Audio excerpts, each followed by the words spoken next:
জয় গুরু বন্দে পুরুষোত্তমম। আজকের ইষ্ট প্রসঙ্গে পরম পূজ্যপাদ শ্রী শ্রী দাদার একটি অমীয় কথা শেয়ার করছি।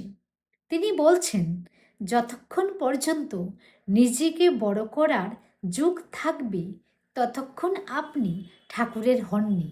যে ঠাকুরের মানুষ, সে নিজেকে বড় করতে চায় না, সে চায় সবাইকে বড় করতে।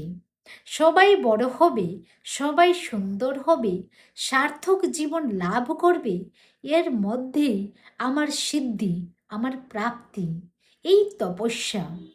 কখনো কোনো অবস্থায় নিন্দাবান্দা এসব করতে নাই। গুণগ্রাহী হতে হয়, গুণের দিকে তাকাতে হয়, গুণকীর্তন করতে হয় সবার।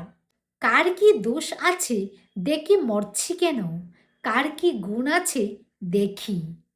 সবাই মিলে চলেন আর সুন্দর জীবনের অধিকারী হন, আর সমস্ত দেশের সব মানুষকে সুন্দর করে তুলেন।